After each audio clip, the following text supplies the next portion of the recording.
Good evening, everybody, and welcome to tonight's Festival of Debate event, Democracy from Sheffield to Westminster, Making It Deliberative and Real. On behalf of the festival, I would like to say thank you very much for joining us, especially on such a sunny evening, Friday evening. The festival has just started, so we're really excited about everything that is coming up. Please do have a look at the programme. You can find them in and around Sheffield. Or you can have a look at festivalofdebate.com, and you can also find us on all the usual social media sites. So please do feel free to head there and join in the conversation. I'm about to hand over to Natalie, Bennett and Matt Flinders for tonight's discussion. We do have a Q&A function in the event tonight, so please do feel free if you have questions during the event to pop them in there. And you can also upvote other people's questions as well, because if we get too many, then we can make sure we're prioritising those. So without further ado, I will hand over to Natalie and Matt. Thank you so much, guys. Thank you very much, Sarah, and thank you very much for stepping in. I know you've picked up the baton for the festival's debate at the last minute, so thank you very much for doing that. And it's lovely to be back at the Festival of Debate. I was just trying to count. I suspect I may just about be hitting double figures from the number of events that I've done at the Festival of Debate. And that's been everything from an event I did with Hugh Warwick on hedgehogs to, I do recall one year I got called in at the last minute to do the big final question time style debate, which is when I had one of the most bits of fun I've ever had on such an occasion, because it was an entirely what might be loosely described as left-wing panel, and we all spent a great deal of the evening agreeing with each other, which is not normally my experience of question time style debates. So as with Sarah, I'd love to say thank you to everyone who's joining us, and I know the way these things work is people will often join us as the evening goes along. But just to remind everybody that there's the Q&A function down the bottom of the screen. If a question occurs to you, please do feel free to drop a question in as it goes along, because sometimes you think afterwards, well, something I was going to ask, what was it? So drop them in at the time. You also have the opportunity to up or down vote those questions, so you can make sure the one you really like gets asked.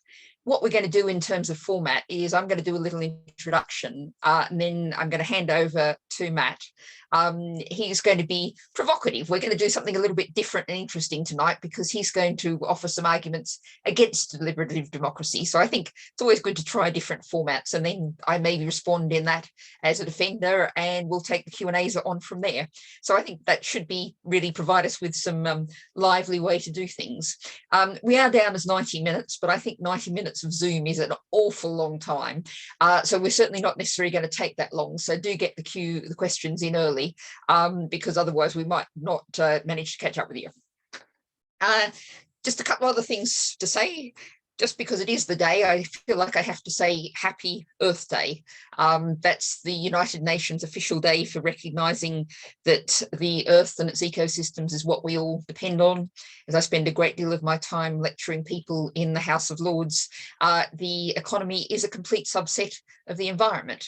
So I mentioned the House of Lords. For anyone who doesn't know, I'm one of the two Green peers in the House of Lords.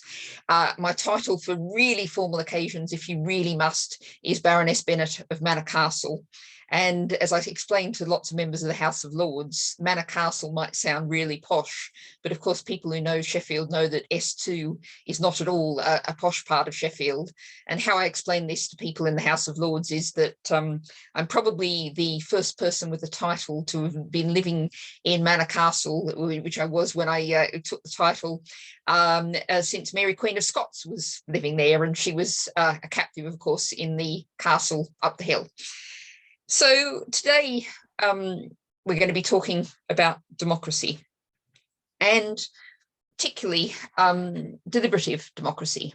And I think it's really interesting that we're actually seeing more and more deliberative democracy being deployed, being talked about, but the term itself doesn't get used very often. There's a lot of discussion about community level policy making. We've seen some cases in Sheffield, and I know down in Brighton and Hove Council, the Greens running things down there are very keen on communities getting a budget that they're able to deliberatively, so a group of the community gets together, sits down and talks about, we've got this budget to improve life in our community, our ward, or possibly even you're part of a ward. How do we actually use that to make things better? In a kind of way, we're talking about all sorts of different, perhaps not so deliberative purposes, but referendum, a word that at the moment tends to make people's heads sink down on their shoulders. We saw in Sheffield a really big change that was brought about, very much driven from the grassroots up, where the council is moving from a cabinet system where 10 people were making all the decisions to a committee system where every councillor has a say. In Bristol, coming up on May 5, when there's local elections all around the country, they're actually going to have a vote on whether to get rid of their mayor at all and go back to that more group-based kind of decision-making. So how do we do democracy is something that there's a lot of discussion about at the moment. And that's, I think, reflects the fact that it's pretty well universally agreed that what we're doing now is not working. And I'm very pleased to say that I've got possibly the perfect person to talk about deliberative democracy tonight, and that's Professor Matt Flinders, who was the founding director of the Sir Bernard Crick Centre for the Public Understanding of Politics, and is also president of the Political Studies Association of the UK. I spoke at their conference a few years ago when the focus was on the environment, had a great deal of fun. And this is also happening, from my perspective, at a time when there's a huge amount of politics going on. The House of Lords has been on 2 weeks recess, but starting on Monday, we're going back and we'll be taking on the government head on the elections bill, on the police and crime bill, on the nationality and borders bill. And that's going to be addressing particularly the issues around the whole issue of shipping refugees to Rwanda, the health and social care bill. So it's a big time for politics. And Matt Flinders, I think I was reading, preparing for this, one of Matt's books, Defending Politics, Why Democracy Matters in the 21st Century. And in the introduction to that, Matt quotes Colin Hay from a book from 2007, Why We Hate Politics. And Hay says in that, a dirty word, a term that's come to acquire a whole array of almost entirely negative associations and connotations in contemporary discourse. And I think that's true, but one of my favourite phrases is saying that politics should be what everybody does, not have done to them. And deliberative politics, the chance where people have a sit round and talk with a range of people, discuss issues, bring them forward, come to a conclusion, and I would say importantly, see that conclusion implemented. That's what we need to see a great deal more of. Voting at the moment, when we have Boris Johnson put in power with 44% of the people who voted supporting him, about 30% of total voters, is not really democracy at all.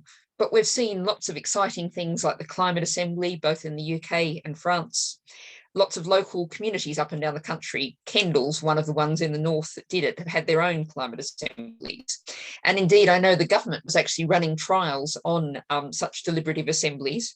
And I had the pleasure of hearing Baroness Barron, who was then the local government minister in the Lords, who started out as a skeptic and turned into one of those absolute converts of how amazingly well these trials of local deliberative democracy had gone.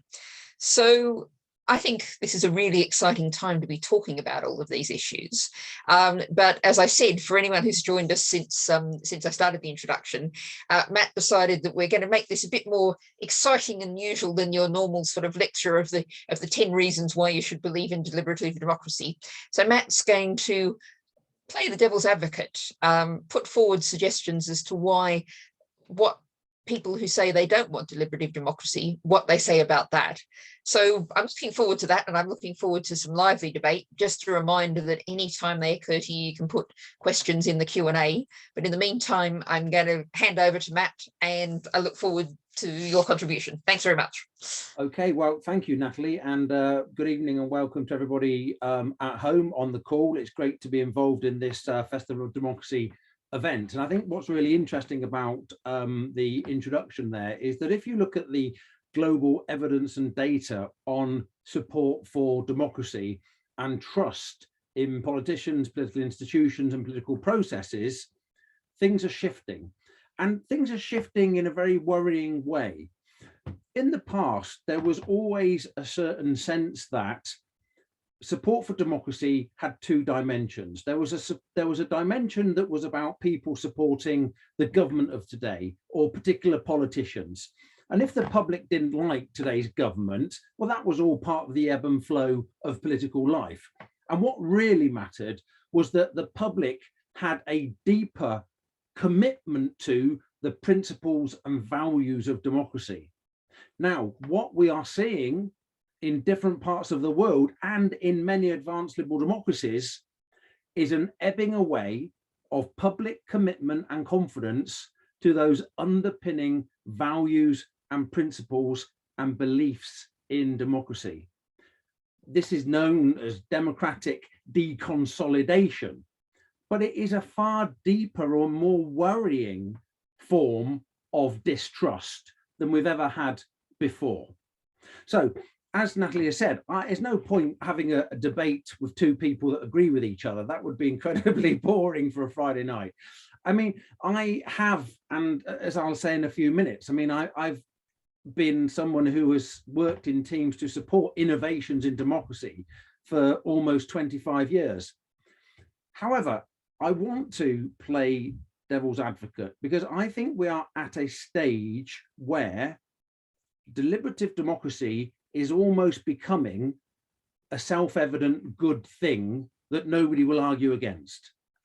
Now, Elinor Ostrom, who was herself a Nobel Prize winning academic, she wrote a very famous paper called The Dangers of Self-Evident Truths.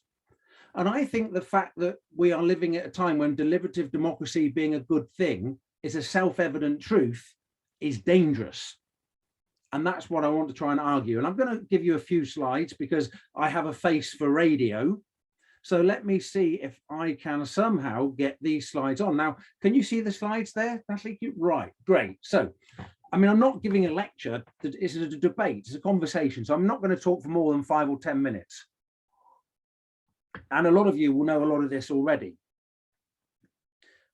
This is it. This is, we are everywhere bombarded with the deliberative turn. Deliberative here, there, and everywhere. We must have an assembly, a citizens' jury, participatory budgeting. And this has been almost like a global fashion over the last 5 or 10 years. I ran a few years ago on the bottom of this picture, the Assembly North picture. You can see me back row second from the right with glasses. I've led citizens' assemblies, and boy, they are incredible processes from a number of perspectives.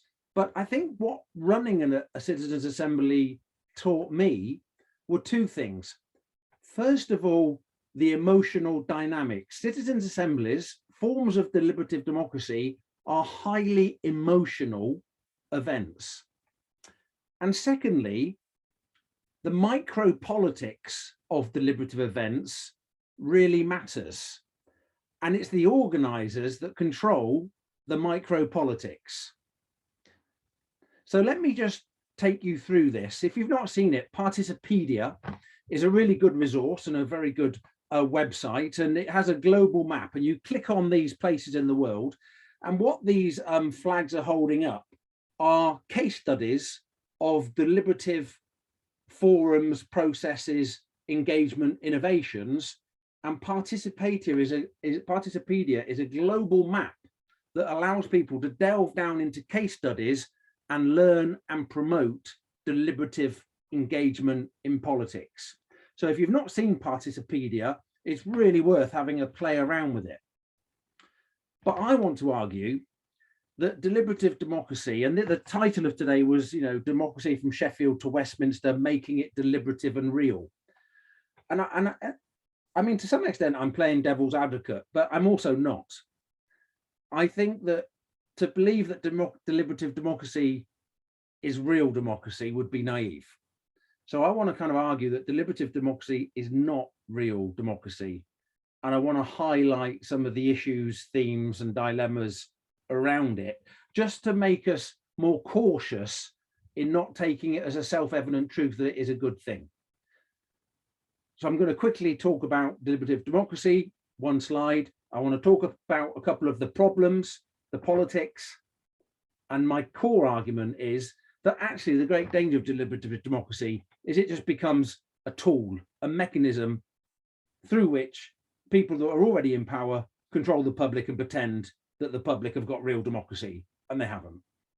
And I think it's this ripping away the facade that deliberative democracy is somehow real, which is what I really want to try and explore. So many people on the call will know what deliberative democracy is. It's basically a very technocratic approach to policy making that is very much focused on bringing the evidence to the public. It generally works on recruiting a cross-section of society, taking them away out of their community, focusing on a specific problem, decision, or dilemma, and then facilitating or allowing those members of the public to learn more about the challenge, the various policy options, pros and cons, advantages and disadvantages, and then them collectively to make a decision. It is trying to nurture what we would call slow thinking. Fast thinking in psychology tends to be aggressive, emotive, based on heuristics rather than the evidence. Slow thinking is more balanced, more empathetic, far more willing to listen and concede ground. Now, what is interesting about deliberative democracy, and we've seen it, is that when you bring people together on a topical issue that come from very, very different viewpoints and opinions, through going through a deliberative process that might take place over a year with various weekends and events bringing them together, what's very interesting is that generally the group will converge around a shared position. And that is in many ways seen to be the great beauty of deliberative democracy. It has other benefits as well. We know that people that themselves take part in deliberative events are more likely then to continue with an interest and an engagement in politics. We know that people that have been members of deliberative events come away generally expressing more confidence and understanding and belief in politics. So there's an argument around the development of political literacy. But let me get to the brutal, real, raw politics here. First of all, who makes decisions about when we create deliberative events? Who decides what the scope is? Who decides what questions become the topics of those deliberative inquiries? Who defines the timing, the spread of how long a deliberative exercise will last? And more importantly, who defines the resources and the powers that that deliberative event arena will have? All those external questions that bind, sculpt, and define the deliberative exercise will be taken by those that already hold power. And as we know from lots of examples, those that control the terms of reference and resources have a huge effect on then controlling the nature of the deliberative event that then happens. This picture is interesting. This was a big piece in The Guardian that said, should deliberative democracies become a legal requirement for all decisions? Interesting that that debate is out there and how it would happen. Deliberative democracy, interestingly, is not cheap. That's a key issue.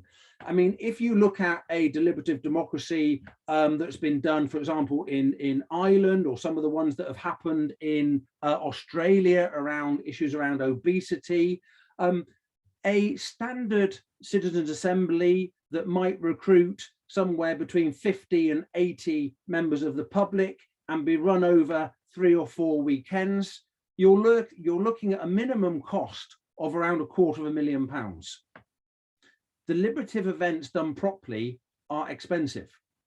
So my first worry is that the actual people that already have power have a lot of control over the terms of reference. Another interesting, a second issue here is around the role of facilitators and experts. The facilitators are professionals, and there are companies that have grown up in recent years that service and deliver citizen assemblies. I mean, they're very good organizations, and I've worked with them, and they work on the basis that you give them the topic or the question and they'll come to an area, they'll recruit the members of the public, they'll run the event, and they'll give you the decision that the public have come to. But the facilitators have a huge amount of power and control over how the event is run, what issues or themes are decided to run with, who is encouraged to contribute within the assembly and who may be encouraged less, and also which experts to invite to come and talk. So the idea that the deliberative events are run by the public for the public and the facilitators are there just to give the members of the public what they want, I think just has to be slightly cautioned and questioned. The facilitators have a lot of power themselves. This is a big issue for me, representing the public. I think it's rather naive to think that we can select 50, 80 or 100 members of the public who represent the public. In fact, what we know already from the data and the evidence we have, that it is very hard to recruit people to sit on citizens' assemblies. What you often get is obviously a self-selecting process where those people that are already interested in politics will volunteer and get more involved. It's incredibly difficult to go out and recruit people from underrepresented, disengaged groups to come and get involved. And I mean, the politics of here, the politics of one, for example, should you pay people to attend citizens' assemblies? One of the great problems with citizens' assemblies is that you really need people to go the whole process. If you're asking somebody who's never been in a university, never been interested in politics, lacks confidence, English is a second language, has lots of caring responsibilities, i.e. the people you really need to engage in politics, asking them to sit on a citizens' assembly is a big question and a big issue. I worry that what we get are people that like to claim to be representatives of certain sections of the public tend to populate these sorts of deliberative mechanisms when they have no real lived experience of many of the members of the public they claim to represent. 4, this is another basic question. Most deliberative mechanisms are advisory. They don't have any power. I mean, this is just the basic point. At some point, the deliberative mechanism has to redock back into conventional, hard, raw, brutal, nasty, partisan politics. It's very easy for politicians to create citizens' assemblies, get them to go through the process, and then if the findings of the assembly happen to align with what the politicians wanted to do anyway, great, because what you've got then is a veil of democratic credibility over that decision. If the recommendation of the assembly isn't in line with the politicians in office at that point, who may have changed since the assembly was established, then, and we have lots of examples of this, the recommendations just get shelved and parked. Now, what's really interesting is this example here. This was a very rare example of a citizens' assembly where the government didn't just set up the assembly with advisory powers, but gave it real decision-making power linked to the public. So this is the Citizens' Assembly on Electoral Reform in British Columbia in Canada. The Prime Minister of British Columbia, they had a first past the post system like we have here. The Premier was not convinced that this was good for democracy or making good policy making. So he set up a Citizens' Assembly, but this is the key point. He said that whatever recommendation the Citizens' Assembly comes to, we will put that recommendation to the public in a referendum at the time of the next provincial elections. Now, the most amazing thing here is that this assembly went through its whole process. It came out with a recommendation to move from first past the post to a more proportional system. The decision was then put to the public at the next referendum. Over £4 million had been spent on the process. The public said no. the public rejected the decision that had come out of the deliberative mechanism. What was more interesting was that the Premier then decided that the problem wasn't with the Assembly, but that the Canadian public in that province didn't understand the issue well enough.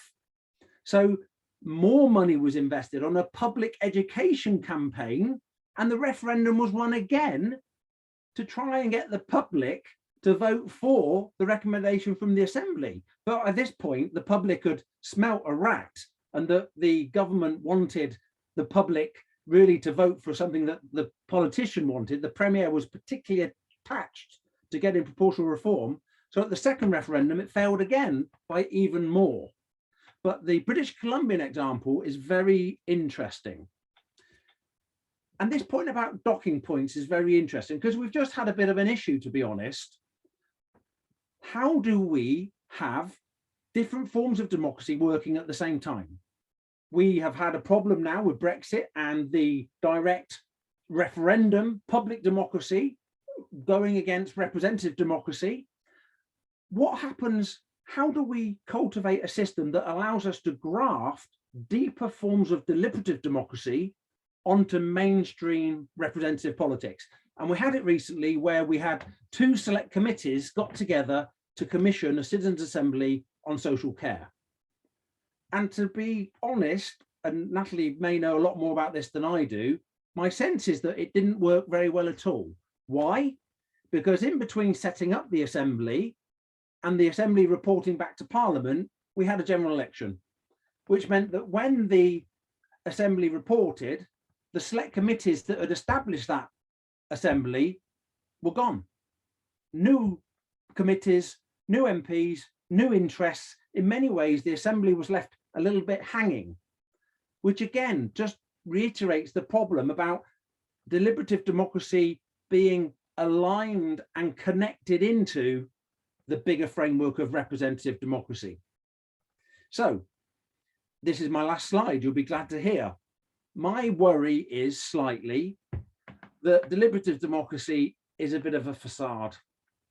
It's a very elite, technocratic, this is how we can do politics. This is how we can help the public understand the issues, and we'll facilitate, nurture, and we'll tell them how to do it. But actually, the public don't have a lot of real power in that process. Of course, that can be different. Participatory budgeting at a local level often tends to be relatively small amounts of money, to be honest, and often controlled by relatively small groups in societies. So for me, real politics, deliberative democracy has a role to play, but real politics is less constrained. It's more bottom up, it's more raw, it's more emotionally fueled, and it isn't going to fit within our nice units of deliberative democracy as if that's a panacea for the challenges we face. Because to be honest, they're far, far more complex and deep rooted. Back to you, Natalie. Well, thank you very much, Matt. And I have to say, while you were setting up as something of a devil's advocate, but also expressing all the problems, whilst I'm very much an advocate of deliberative democracy, there wasn't very much that you said that I disagreed with. And I think particularly in the introduction, I made the comment about ensuring that deliberative democracy processes actually have real power, not just that being, oh, well, we'll take, here's some advice and we'll agree with it if we want to. I mean, just reflecting on a couple of things that you said, what you said about the importance of facilitators and experts and who's called in. I think that's very much true, although I've somewhat seen that from the other side of things, in that it wasn't expressly discussed. Well, it was a deliberative democracy process. I used to live in Somers Town, very poor area of central London between King's Cross and Euston stations. And there was a plan to put basically £1 million into Somers Town to help tackle Somers Town's many problems. And there was an attempt to have, a really good consultation process to consult the community, but it's a community with lots of problems and lots of people who've learnt that to get anywhere in life, they've got to be, pretty strong, pretty loud. And I saw one of those professional facilitators basically reduced to floods of tears by the participants who just were more than she could possibly cope with.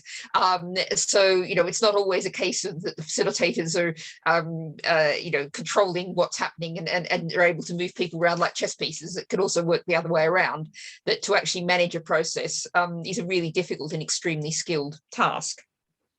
But what I think I would say is the overall frame of what you said was perhaps a reflection of how broken our politics is in general. And I absolutely agree with you that deliberative democracy, citizens' assemblies are not any kind of panacea, but they operate within a framework of a politics that's profoundly broken at the moment.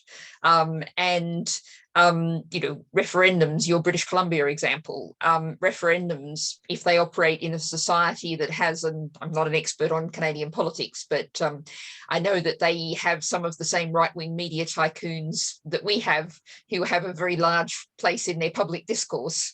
If they have first past the post elections at a national level that sets up a kind of seesaw type democracy that sees things as having two sides, if you try and insert into that a deliberative democracy process and then say we're going to have a referendum at the end of it. I've had many involvements with referendums over the years. I go back to, as a young journalist in Australia many years ago, the Australian government, this would be about 1988 or 89, put forward because to change the Australian constitution, the federal constitution, you have to have a referendum. And so the federal government put forward 4 what they thought were motherhood and apple pie statements for the referendum that would ensure that these would get passed, and then we get on to doing some more referendum for the really serious stuff. And I was a journalist in a small country town, and so lots of people saying this was actually the UN taking over the country. This was, the kind of conspiracy theories that were, we think of as new in the age of Trump, but actually were around even then. And all 4 questions in the referendum fell. So, we have a deeply dysfunctional, and you started off by reflecting how, there's a real sense of democratic dysfunction. But my answer to that would be is we need to fix the democratic dysfunction in our representative systems as well as in our deliberative systems. And the question I'd like to put back to you, and I can see some questions appearing in the Q&A, and I'll go to those in a second, just a reminder to everyone who's here that we'll go to those. But the question I'd like to put to you, Matt, really is where I see perhaps the most important potential use for a People's Assembly would be to actually create the framework for a new constitution for the UK. Because what we have now is the result of centuries of historical accident with all sorts of weird and wacky. And, I see this on a daily basis in the House of Lords. The House of Lords is a weird and wacky element of our constitution, which still allows, 92 people who were there by an accident of birth and everyone else introduced by an 18th century style of patronage. So if we created a People's Constitutional Convention, really properly resourced, and I think that resource issue is important, and I think the people who participate who are doing a job of work should be paid. Something I've long thought about consultations. I heard there's a brilliant little group in Brighton and Hove that works on food systems with people with drug and alcohol and mental health issues. And I heard them talking about why they insist that all of the people who take part in their consultations, in their things like People's Assembly, get paid if they can possibly manage it, at least get some vouchers for some local shops if they can't.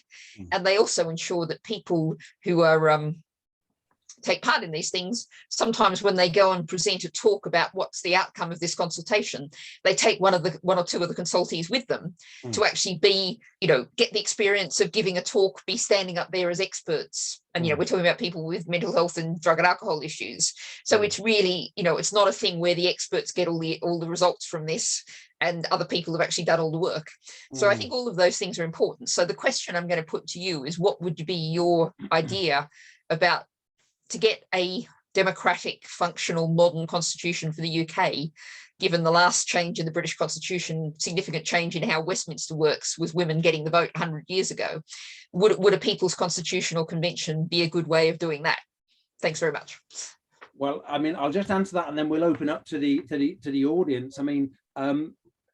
my simple answer is there has been a debate going now for about 10 years, led by the former Nottingham MP, who is really into the whole deliberative stuff. Do you remember his name, Natalie?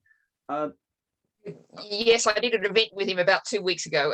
He's Unlocked Democracy. Yes, I'll remember his name in a second. Come to me in a minute. Anyway, I mean, we have been trying to push for this constitutional convention on the British Constitution. Now, in many ways, the great problem here is that deliberative events work generally best when they have a very tight focus about a specific decision. When you open up the bandwidth and the policy breadth of a citizens' assembly, they tend to get far more diluted and more things get brought in, and it's very hard to achieve any real focus or clarity of decision. The citizens' assembly on constitutional reform, I think, risks just becoming a big talking shop. And the biggest problem is that our political elites, the two main political parties, have no interest in doing that anyway and wouldn't be interested in what it said. I hate to say this, but for me, the root issue is very simple. It's electoral reform, because the electoral system shapes, nurtures and crafts a certain political system. Electoral reform would, by definition, change the culture of British politics. But those that currently hold power, like turkeys and Christmas, don't want to vote for that shift. My great worry, to be quite honest, and this sounds terrible for a politics professor to say it, is that I'm always getting to the stage where what I think is going to happen is to get to a real crisis point. And a crisis being the only time when a window of opportunity opens that allows real, serious, transformative change to happen. I don't think it's going to come through an assembly process. I wouldn't necessarily disagree with you in that, but you'd have to ask the question, where are we at with crisis? And indeed, I was with a great organisation called Make Votes Matter at an event quite a few years ago now with a he's retired now, but a veteran Lib Dem peer. And this was when everything was in crisis over Brexit and Parliament was deadlocked. And he kind of said, well, what we've got to do is work out the system we should be promoting for when there's a political crisis. And, I think the world is in a state of permanent political crisis now. And certainly that's the case. And Graham Allen is the name of the former MP. He was very much involved in, there is an all-party parliamentary group on deliberative democracy, which still continues, but he was very much involved in that. Yes. And actually, just to mention before we go to the questions from the participants, there was actually, when that was really big, the idea of a People's Constitutional Convention, probably 4 or 5 years ago now, the Electoral Reform Society did actually get some money to run a couple of trial ones. One of them was in Sheffield and the other one was in Southampton. And those are the two that they did actually do. Oh, okay. Well, I probably saw you then. I'd forgotten. There's a lot of political water under the bridge since then, but because I went to the wrap-up event, and the person I always cite, who I was talking to there, was a really interesting case study of people getting involved and engaged in politics. It was a guy from Southampton who was of South Asian background and a retired newsagent. And, he wasn't, broadly speaking, sitting on my side of politics, but he'd never been interested in politics before. But this popped up just after he'd retired. And, he got really engaged, informed, interested, and it showed what that can do. Yeah. Yeah.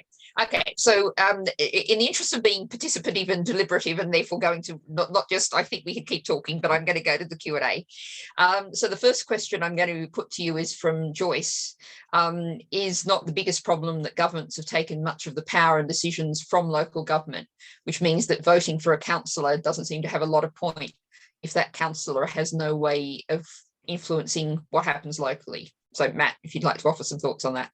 Okay, so I think the general answer is yes. If you look at the way that local government has been hollowed out over the last 2 decades, if you look at the way that it has really borne the brunt of the fiscal cutbacks of the last few years, some cities losing 50% real term in their budgets at a time of increasing expectations and pressures upon them, And of course, what tends to happen is those that need those services most lose out the most, particularly young people nowadays and those with mental health challenges.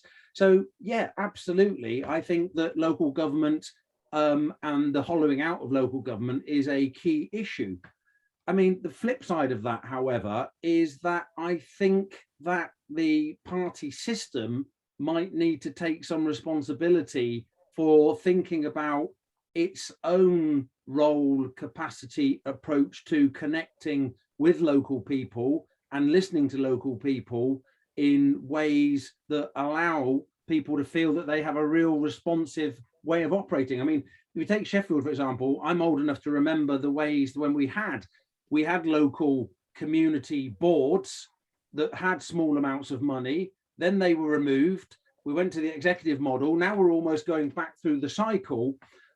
I think the question is, with the hollowing out of local government, the cutback of money, but I think you can also see some local governments that have been able to work more collaborative, more innovatively and more nimbly in coping with those pressures, and particularly in staying closer to the different publics that they represent.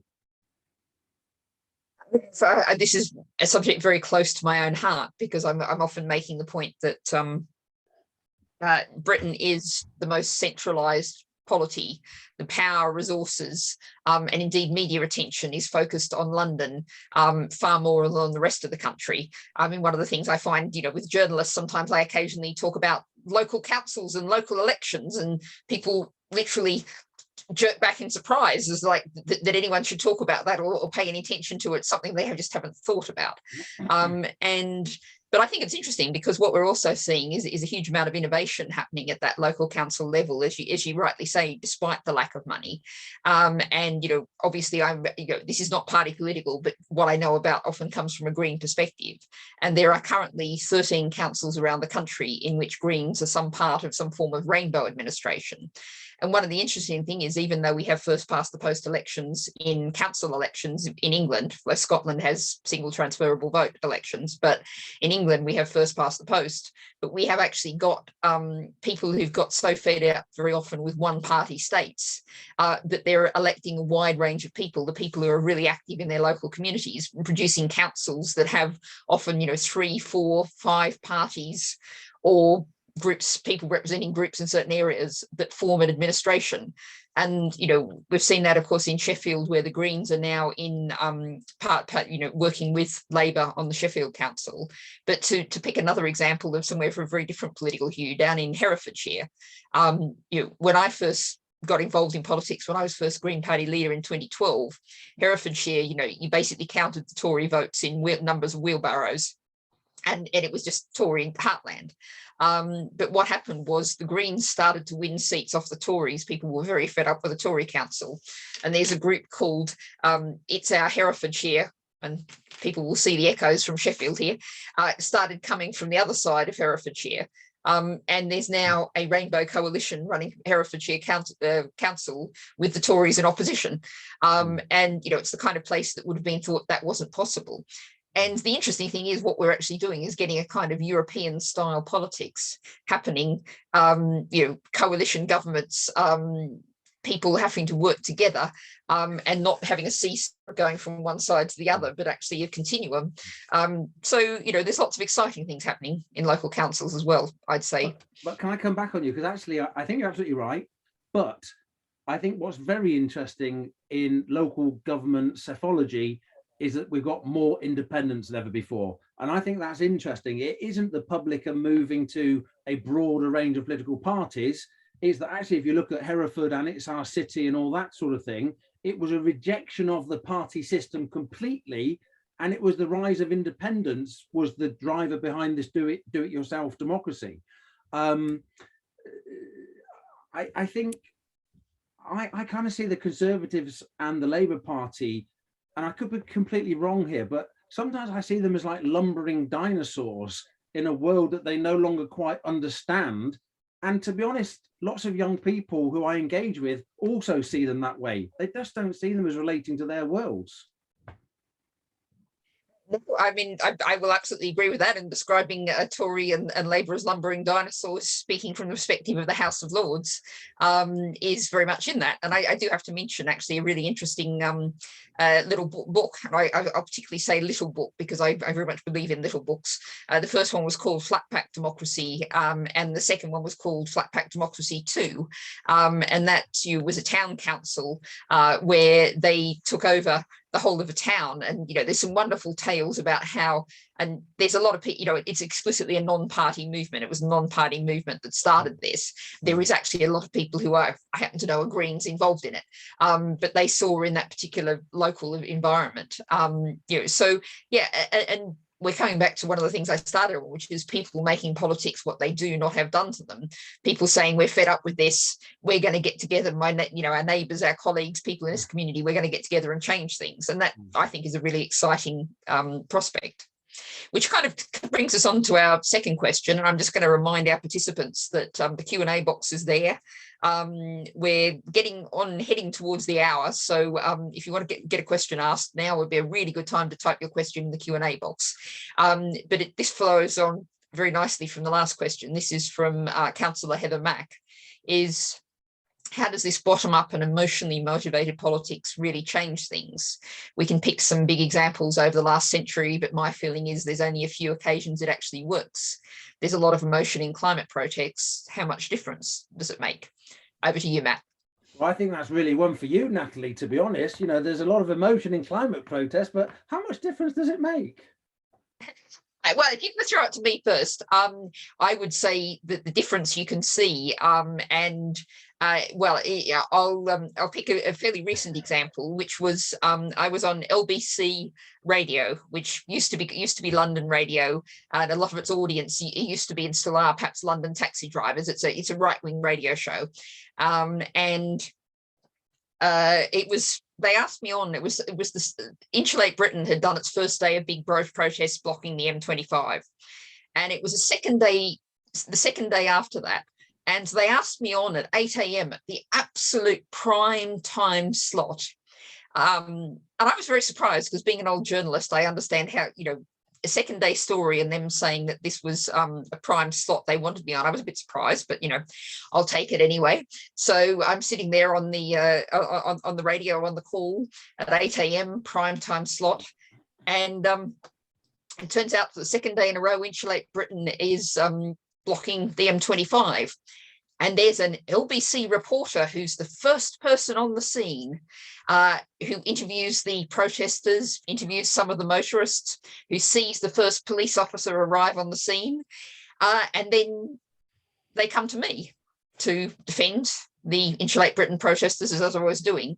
And it gave me a chance to talk about the need for everyone in Britain to have a warm, comfortable, affordable home, for the government to spend huge amounts of money on home insulation and home energy efficiency. And I have been trying, certainly since I became Green Party leader in 2012, to get a prime time slot to talk about home energy efficiency. And until that moment with Insulate Britain, I had never managed a prime time slot to talk about insulation. So what we've seen is a real shifting of the debate. When we saw the climate strike start, it was when the climate strike started that the BBC finally decided that they weren't going to put climate change deniers on anymore. I'm a very large believer in what's known as the Overton window, what's seen as mainstream politics. And when the Greens, when even the climate strikers started, when Extinction Rebellion started, lots of the things they were saying were seen as outside the pale, beyond the extreme. But the Overton window has shifted very significantly because the debate has substantially changed. So I entirely understand the feeling sometimes that you keep saying this is a climate emergency and we're not getting anywhere. But actually, the level of change that happens. My other case study for this was lots of people. I've met many people over the years who said, well, I went on the Iraq war protest and Blair went to war anyway, so that proves that protest doesn't work. But actually 10 years later, the Labour opposition joined with enough Tories and voted against bombing Syria 10 years later. And that was very much seen as Labour having felt the political opprobrium that came from the Iraq war and resisting that protest, that 10 years later, they voted against bombing Syria. And what happened was, after that, President Obama, decided without British backing, he wasn't going to bomb Syria either. So very often the change is not, you go out marching and you want this thing to happen right now. And it's pretty rare that this thing happens right now. But you shift the debate, you shift the terms, and over time, decisions get made differently. Anti-fracking protests is another example. I've spent years and years, and people fought fracking. It took many years. And we've still got this government review, which is hopefully, I'm pretty confident, only a sop to their right wing. So it's a case of understanding that all of these things are part of a process. They're almost never just a one-off, right, we're going to make that change happen. So that's my reaction. Matt, what's your thoughts? Well, my reaction is to ask you another question, if you don't mind. And it's Friday night, so it's a bit of a naughty question, but you were just saying that you'd been leader of the Greens since 2012, but it wasn't until Insulate Britain that you got the prime time slot to talk about the issues. I mean, there's part of me thinks, well, isn't that, in a sense, isn't there a problem there that, in a sense, it was a direct action group that opened up the window for you to have that slot, not the Green Party? And how does the Green Party relate to Extinction Rebellion, Insulate Britain, and all the democratic energy that they seem to be whipping up, but isn't going directly into the Green Party? I mean, my answer to this is the answer that I would have given in 2012, and indeed why I joined the Green Party, is that the Green Party is the political wing of the small g green social justice, LGBTIQA plus rights. We are the political wing of those groups. Right. We represent those groups far more than other parties do. And what we're talking about here is, I mean, you'll know more about this than I do, but there's a theory that parties arise in one century and come to power in the next century. So the Green movement was broadly came out of the new political movements in the 1960s. So it's, our time is coming along on that kind of theory. And the Labour Party was born out of trade unions. The Tory party has had many hats over the years, but essentially came out of the aristocratic landowners, and I still look at quite a lot of them on the other side of the House of Lords and have great fun bellowing land reform at them on a regular basis. Lots of things haven't changed in politics that should have changed. But the reason why I, and my story about joining the Green Party was the 1st of January 2006. And I never expected to be a politician. It was never my intention to be a politician. But I had just stopped working nights and decided I was going to join things and get involved and try and change the world. And I thought about, war on want, Greenpeace, whatever. But I thought, where are the decisions made? And the decisions are actually made in local councils, in Westminster, used to be in Brussels, and in a case study of why you can't just work from the outside, you need to be on the inside as well. I used to be, there's an institution still there in Camden called the People's Supermarket, and it's a cooperative owned by its members seeking to deliver local healthy food into it's a mix, very mixed, but some parts very deprived community. And I once had one of those Twitter rows that I had to walk away from with a Labour councillor who went, well, I don't see why this organisation should get any special business rates deals. It's just providing food just like Tesco. And if you have people who don't understand a different democratic model making the decisions, if you are trying to build different things from the grassroots up, whether it's Extinction Rebellion, whether it's transition towns, whatever it is, if you're trying to do that with no one in the room who understands where you're coming from, then you're just going to hit that wall, and the wall will stop you. So that would be my answer to that. I don't know what your response would be.